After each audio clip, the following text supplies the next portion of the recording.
Dito po tayo sa Hill House at dito po yan sa Lower Antipolo.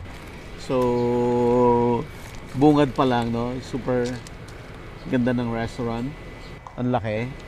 At syempre ang highlight dito, ayan, dyan si Paul. So ang highlight dito ay yung kanilang Wagyu at overlooking ng Metro Manila. Ganda pala ng lugar mo. Di sa akin to, sa tatay ko to. Okay. Ang ganda. Ang ganda. Nakakasilip pa kayo? Hindi pa. College na yung mga anak mo, yung graduate. Graduating sa 27, yung panganay. Saan siya? Sa Binil? Sa Lasal. Sa Maine? Sorry, UANP. Okay. Atayro mo to, direct eh. Ha? Atayro mo to eh. Pero never kami tumira dito. Wala, never. Buti nang isipan mo i-convert into restaurant. Actually, may nagre-rent nito. They rented this place for about 4 years. Aha. Recently lang sila na-move out. Sayang eh. Ako na lang pumalit. Yeah. Tama. Ate ko, Ate Joyce, Hello, sila ma'am. Direk, Sir Hello, Buddy, ma'am. sila Ma'am Cathy, Gusto saka ba si kayo? Sofia. Ate ko. Sila isa sila isa agribusiness.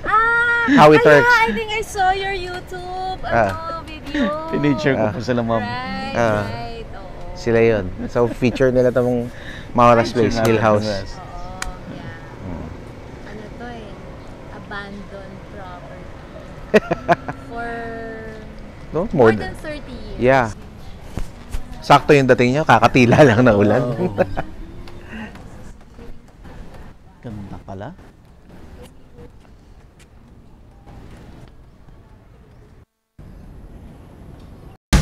Gusto mo bang matuto ng agribusiness, crops, livestock and poultry, aquaculture, at ma-inspire sa mga success stories?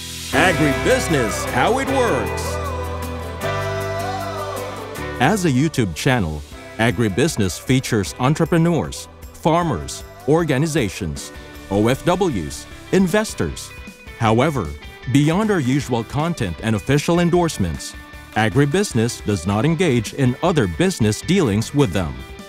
While our viewers and featured individuals and entities may choose to pursue business deals with each other on their own, we encourage them to be cautious in doing so. Gumaganyan yung ilaw sa gabi. Oo. May konti kaming mga tanim-tanim. Yung sampalok mo, ang ganda oh. Sampalok. So, sampalok namin. Ginagamit ko. Inayos mo lang ito lahat ngayon. Itong mga to.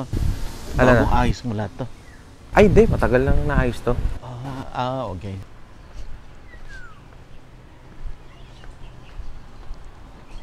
So si Paul ay si Paul Algoreza ay mainstay na rin sa agribusiness. Suki. Suki. So, ginulat na naman tayo ni Paul. May bago pa siyang pasabog itong restaurant. Hina-hydroponics mo rin. Oo. Bago pa lang kami nagsisimula eh. Tsaka konti-konti pa lang kasi hindi ako nagpaparami kasi pang-konsumo lang sa restaurant. Kaya hindi pa naman masyadong kailangan. Under soft opening pala na kami, sir. Less than a month pa lang Less kami. than a month pa lang. Tapos yung pick up and less than a month. Okay naman. Dahan-dahan. Kaya lang ngayon kasi talaga mahina ngayon. Ghost month pa ngayon. Kasi August. August pa. Pero hopefully, pinaghahandaan kasi namin pagtungtong In December. Naku, bakbaka na yan sigurado. Number month. Yun, tuloy-tuloy yan. Si Paul pala hindi lang expert sa pagbabaka, no? Chef din siya. Yes. Pag nag-harvest kami ng basil dito, diretso ginagawa ko na agad. Diretso. Kung may sobra, pwede naman igarapon eh. Pwede namin ibenta din kasi. Pero may chef life lang din yun. Meron din, pero pag yun. na-process mo, matagal na yun kasi maasin naman yun. May asin yun, may cheese pa. Tarragon, mint. Lalagay namin naman sa mga cocktail drinks namin. Yun. Para pampababa ng cost, sir. Sisinopin. Oo, malaking bagay. Actually, dinadahan-dahan ko yun kasi alam mo, sa mahal kasi ng ingredients ngayon talaga. Pero malaki yun, no? 1 hektarya pag maximize mo lahat yan. Plano ko, maglalagay nga ako ng kambing dito. Ang dairy. Ang konsumo lang. Ilang piraso lang kasi Dairy. Alam mo naman ang restaurant eh. Oo. Malakas gumamit ng dairy products yan. Eh kung meron ko ilang pirasong kambing dito, pa, kahit pa paano, may ibaba yung cost. Malaking bagay. Malaking bagay. Tapos yung beef namin dito, sir, yung nanggagaling na abra. Ito na nanggagaling ng Abra. Yung isang buong baka, pag pinakatay ko, pina-primal cuts ko na yun. Pina-primal cuts namin yun. Katulong ko si mama. Tapos, ayun na, kailangan mag-innovate eh. Para maibenta ng maganda yung karne. So, nag-develop ako ng menu dito na medyo versatile, no? Actually, di pa naman tapos. Pero ang mindset ko kasi, of course, yung isang buong baka kasi, ma-maximize mo Magamit mo lahat. Magamit mo lahat as much as possible. Maybe later on ngayon, hindi pa masyado. Pero towards doon talaga ang concept namin. Dapat magamit ko yung entire animal. Yun. Pag kinatay mo isang baka, 20 to 30% lang naman dyan yung steak cuts eh. The rest. Na sikat sa mga tao, di ba? Yung mga secondary cuts, yung mga matitigas, yan ang kailangan mo ng expertise. Kailangan mo diskartehan, di ba? Which is, alam nyo na lahat yan eh. Kung saan mo dadalhin. Oo, kaya sa menu, meron akong kaldereta, magkakaroon ako mga burger patties. At the same time, gagawa din kami ng mga frozen na viands, di ba? Mga nakabaonan na for value adding purposes. So, yun ang gagawin namin. Gumagawa din kami tapa, yung kay mama. Ang ganda ng effect ng mga puno. Pwede yan for wedding. Pwede siguro. For wedding.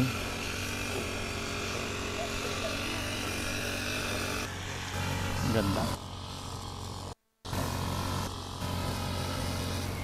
Actually, ano lang sir. Siguro na-tsambahan lang ni Papa to. Hindi niya may na-expect na magkakaganito dito. Nung binili niya to nung late 80s. Dito. Kasi paakit doon galing sa baba, rough road yan. Oh. Eh di ba para magkaroon ka ng 1 hectare property na malapit lang sa Maynila. Nung time na yon, malayo to. Parang ganun siguro. Malayo to. Parang ganun. Oh. Tsaka nung araw kasi yung mga bahay-bahay na yan, naku, wala yan. Green na green yan eh. Semi-gubat pa talaga. Eh ngayon, syempre, grabe kasi yung development eh. Diyan lang sa labas, napaka-traffic na. Ayun tuloy, naging ano siya, naging gold mine yung property. Minsan talaga, panahon lang makakapagsabi, di ba? Isipin mo, eto, hindi naman naman iniintindi. Bigla ngayon may halaga na, di ba? So actually, yun talagang ultimate vision namin dito. Na yung farm to plate concept pa rin. Hopefully. Kahit hindi 100%, mahirap yun. Hindi impossible yung 100%. Oo, mahirap yan. Hindi realistic. Kahit mga 30 to 40% lang, okay na. Malaking bagay na yun. Ang laki ng binaba ng cost mo. Oo, malaking ibababa ng cost talaga. Pinaglalaroan ko na nga yung mga numero. Kasi kahit pa paano nakakaintindi tayo sa dairy goats, di ba? So maganda sa'yo lahat, from the beef, galing sa farm, lahat.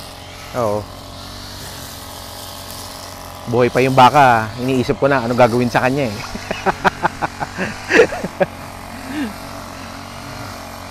Mamaya matitikman niyo yung Abra Wagyu. Wagyu cross lang. Wagyu cross lang. Tapos natin yung yung taas. Pasok tayo doon sa taas. Tingnan natin. Tapos yung namin dito, rocket salad, masarap yung arugula tsaka lettuce. Kailan mo naisip na ikaw na lang ang dito? Nung operate dito? Nung umalis na yung nagre-rent dati. Pero dati, nung may nagre-rent, wala lang sa'yo. Hindi mo iniisip, maximize to. Iniisip na rin, syempre. Isip ko na rin.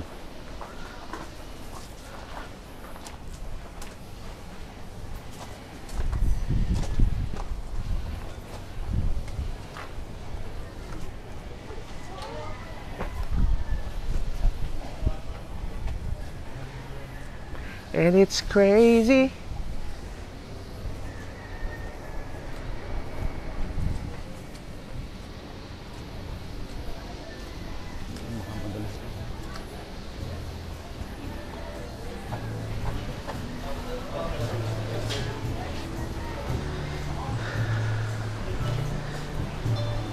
Yeah.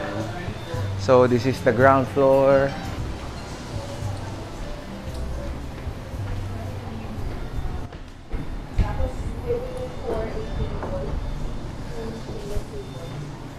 Yeah, that's my lola.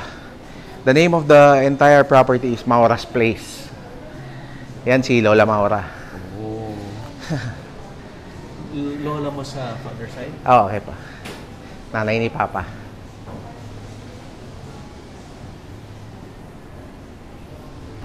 Gusto mo makita mamaya, sir, yung ano? Yung sa kitchen? Paano natin lulutuin yung harvest namin na ano? Sige. Na gulay. Tsaka yung steak. Yung steak, sige. Okay na.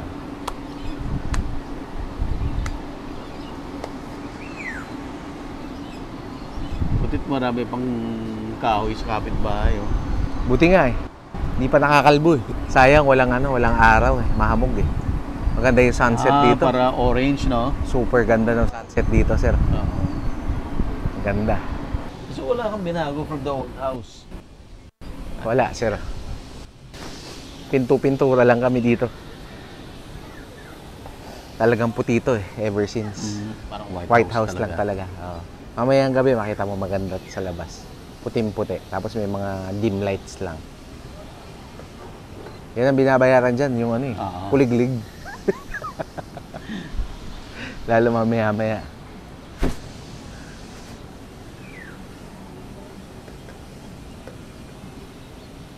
Ang galing, no? Yung nabili ni Sir Do, parang farm lot ang value. Ay, oo. Farm lot lang talaga. Ngayon nata, nasa baka mga 15,000 nata dito. Per square. Oo. 15,000 na siguro dito. Ay, yung anak ko. Babae. Si Pau. Sir Buddy. Ay, wow. And Sofia. Lasal din yan. Sofia, di ba Lasal ka din? UST siya. UST. Okay. Ano? Start na tayo. Pasok kayo sa kusina? Ha? Maganon tayo. Pasok kayo sa kusina? Sige. This is my entire crew ng Hill House. Pakita natin kay Sir Buddy. May ilang items tayo na ipe-prep. Yung rocket salad tayo. Rocket salad, ayan sir, yung lettuce namin. Harvest yan sa baba. Pinuntahan natin kanina. From the farm na to. Rocket salad. Yan, arugula, tsaka lettuce galing sa baba. Labas ka na chef rib eye. Ito basil. Galing din doon sa harvest. Meron kang pesto dyan, chef? Yes po. Gawa na? Yes po. Patingin akong pesto mo. Itong isa sa mga specialty namin, itong pesto. Tsaka generous kami pag naglagay ng pesto sauce. Palibasan, dami sa baba. Ayan. Binalik ba yung tweezers ko dito? Hindi mainit ang kitchen mo, oh. Ha? Hindi mainit. May kasi, fresh air sir, tsaka exhaust. So, ito na yung pesto sauce namin. Bango? Pesto, meron tong basil, olive oil, garlic, parmesan cheese, salt. And cashew. Tsaka cashew, antipolo cashew. Yan. Muwi mo sir. Sarap to. Ito, mababa cost. Malaki kita dito. Ayan, ito pinupush namin eh. Ito naman.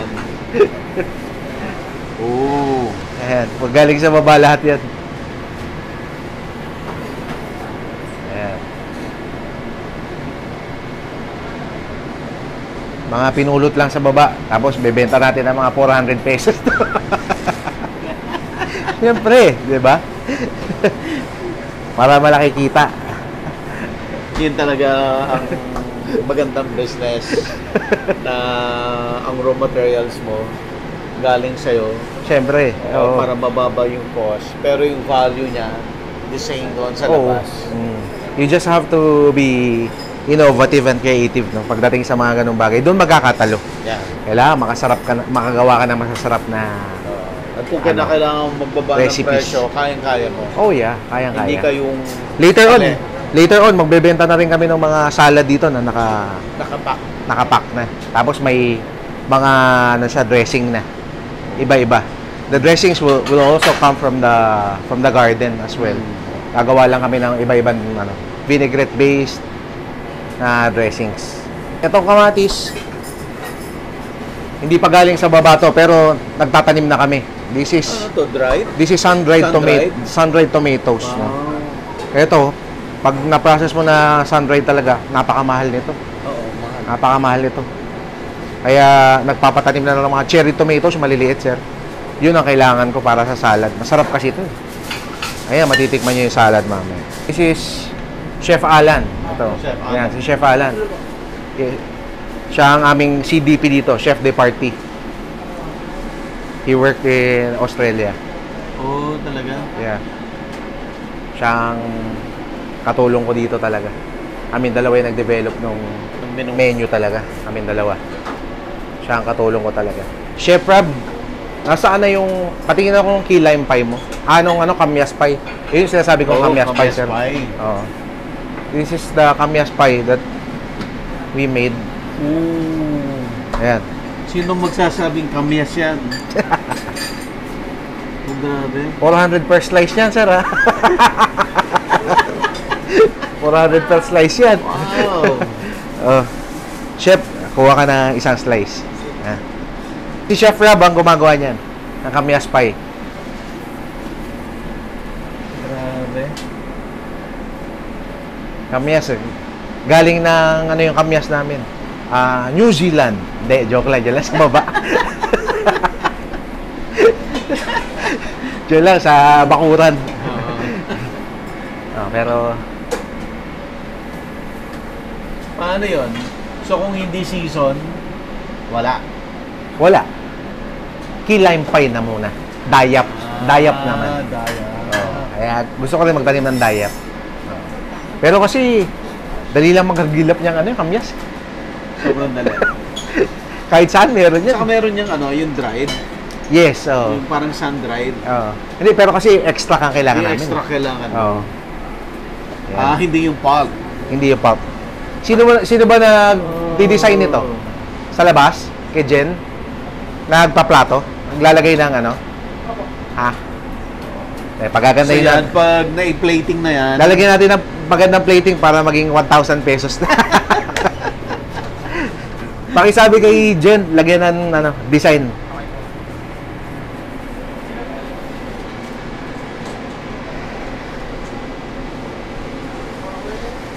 Yan, mani. sa anong oras yung peak? Mga 7:30, sir. Ang sauce niyan, yan yung balsamic vinegar.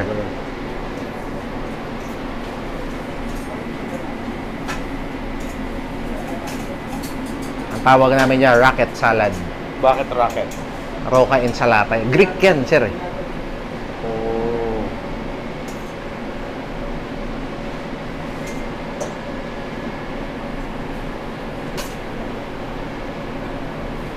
Iba pag chef umawak, no? May arte.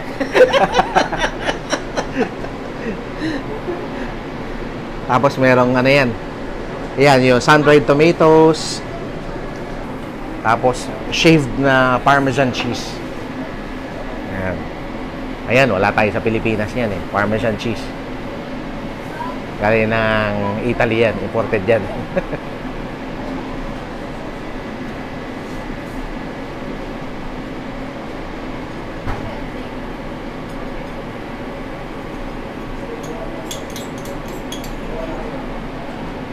Yung dressing niya. Yes.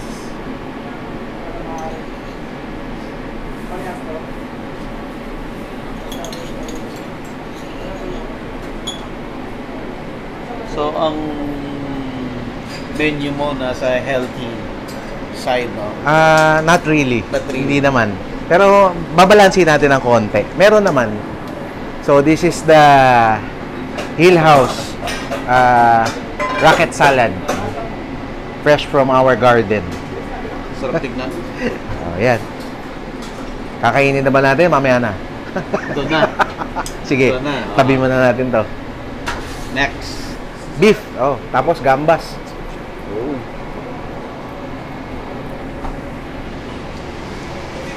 Ganda ng kitchen mo, ha? Liit nga, sir eh. Maliit. Pero napagkakasya naman. Yan ang pinaka-critical kasi sa isang restaurant business, no? Lalo na ito kasi dinaknang ko, ganito na yung layout na eh. No? So, kailangan mong paglaruan din kasi yung mga raw mats sa available mo. Hindi kasi basta masarap ang pagkain, ipapasok mo na kagad ipapasok, hindi kasi ganun mag-develop na menu, no? So, marami kang dapat i-consider. Yung mga raw mats mo, kailangan limitado lang yan dahil napakahirap magbalanse ng mga raw mats. As much as possible, ang isang raw mat mo, lalot yung protein, when you say protein, yung fish, chicken, beef, pork, as much as possible, magagamit mo sana multiple times hanggat maaari. Sa akin dito, ang pamantayan ko, pag ang isang raw mat, hindi mo magagamit ang 2 beses pataas, out yan. Mag-isip tayo ng bago raw mat. Kaya yung balancing talaga ang importante para hindi mahirapan yung mga tao. So, Sekreto yun sa costing mo. yes, oo. Para hindi masyado mahirap. So, maraming pamantayan. Yung balancing na mga ganon. Of course, balance ka ang mga raw mats mo, tama ang cost mo, hindi naman masarap. Siyempre, priority pa rin. Dapat masarap yan. Sarap pa rin. Oo. Masarap. Yung lasa niyan, cost, di ba? Pag-handle mo na raw mat, sama-sama yan. Baga, holistic approach talaga yun. Pag nag-develop ka ng menu. Well, dito kasi sa amin, wala naman kaming specific na cuisine. Di ba? We call this... Walang team na... Wala. We call this maybe comfort food. Meron kami Filipino, may American, Spanish, may Italian, because we also have pastas here. So, halo-halo. We also have the family heirloom recipes. Ano yan? Like yung caldereta, we have the kare-kare. Yan. And the tapa, of course. Of course, the tapa. Tapos magkakaroon ako dito pero under production pa yung tosinong Kapampangan, yung pindang, yung maasim. Ay, oo. Oo, yun. Kumakain ka ba nun, sir? Oo. Yun yung original pindang. Pindang, oo. Nanay ko kasi, di ba, Kapampangan. Lumaki kasi ako na gano'n ng tosino namin, yung maasim eh. Although yung iba kasi ayaw nun, pero ako kasi yun ang gusto ko. Kwento ni Mayor Hizon ng Pampangas Best. Nag-originate sila sa pindang. Yes. Tapos nag-innovate sila kaya naging tosino. Yeah. At ang original nun, pindang talaga. Pero dito, we use The traditional pindang pa rin. the traditional pindang, tsaka wala kami mga tenderizer. Chef, ano tayo, bagnet kare-kare. So lahat, gagawin lang pag order. Yes, sir. Meron ako ditong ibang items na, well, yung kare-kare sauce, ginagawa namin sa umaga yan. Kasi madaling mapanis yan eh. Dapat laging fresh. Every morning ginagawa yan. Kaldereta rin.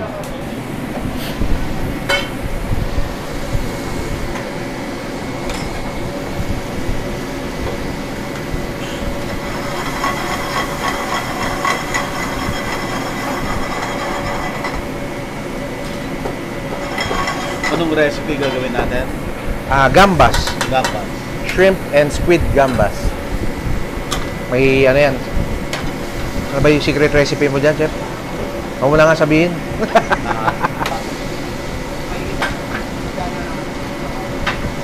Ayan, kami dalawa ni chef ang nag-develop ng menu na yan. Ng recipe na yan.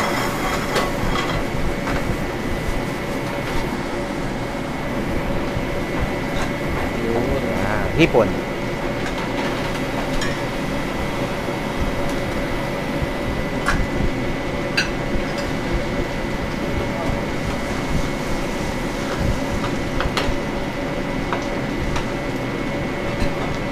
Chili flakes.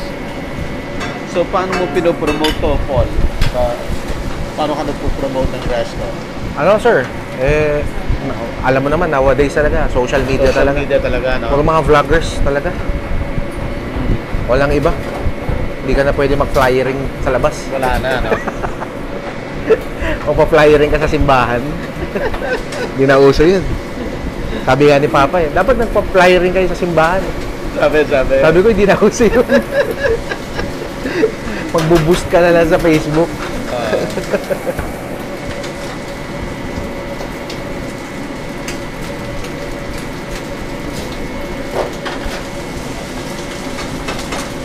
Yun yung ano, yung steak natin.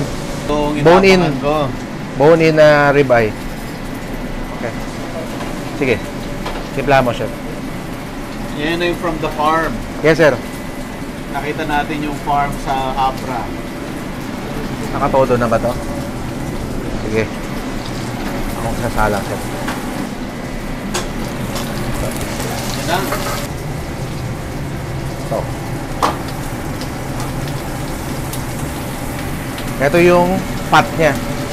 Inihiwalay namin para ma-toast. Yung Taba. Pot niya. Yan ang pinaka-importante, sir. Pag sinerve namin, on the side. Yan. Oops, careful.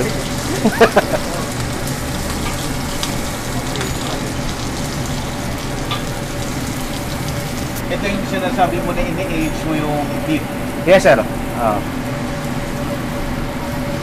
Eto, hindi ko niluluto dito to. Sinisear ko lang.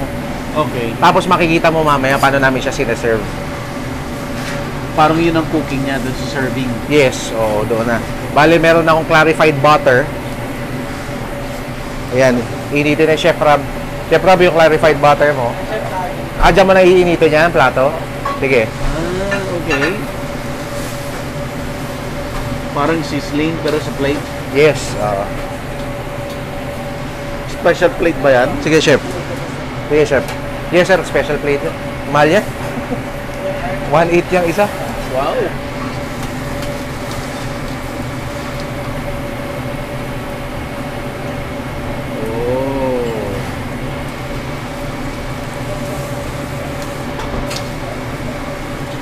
Ganyan talaga magluto ng beef, ah. Yes, sir. Ganyan talaga. Oh, ito. Actually, tapos na yun. Tapos na. Oo. Tapos, yan na muna yan. Ika-carve namin yan, maya-maya. Tapos, pagka-carve niyan, papatong, pag mainit na yun, tsaka namin siya ilalapag doon. Bango? Pag sinaserve namin yun, tinutusukan namin pilpil flag. Siyempre. Produktong Pilipino. Ito yung mahal. Ito yung mahal. Ito yung magpapamahal. Magiging 5,000 ang beta natin doon, sir. So, ito yung kanina. Ito si Gambas, oh. Ah, okay. This is the Gambas. Shrimp and squid Gambas. Sarap. So, we have 2 dishes already. Chef Alan, makisuyo yung ano. Doon na lang mag-carve. Ayan na pala, nahiwa mo na. Ayan, okay na. Na-carve na? Ito, sir, na-carve na. Na-carve na. Ito na yung beef. Na-carve na siya. Hilaw pa yan? Gano'n.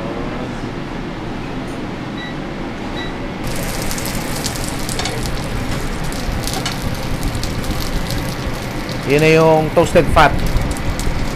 Yun yung pinaka-importante dyan. Yun yung papahaba ng buhay. And then? Lagay mo muna. Sige. Okay.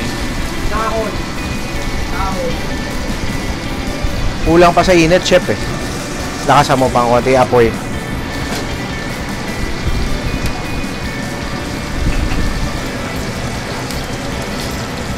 Yun. Yun ang pinaka-importante dyan. 1,000 na. Product of the Philippines.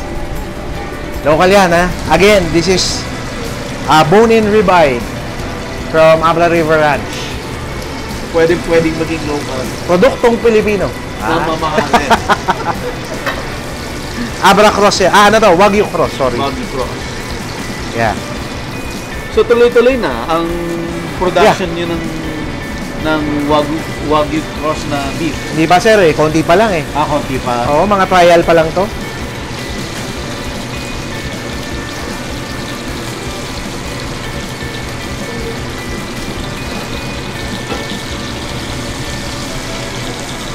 Okay.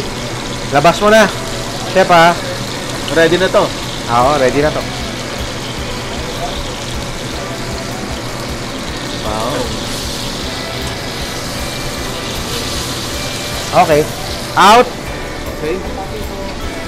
Passing. Hot. Passing! Hot! Passing! Hot! Hot, hot. Hot! Okay, dito tayo sa labas. Okay, doon tayo sa labas. Kain na na. Thank you. Agribusiness merch is now available on Shopee and Lazada. Agribusiness, how it works. Instruct, inspire, succeed.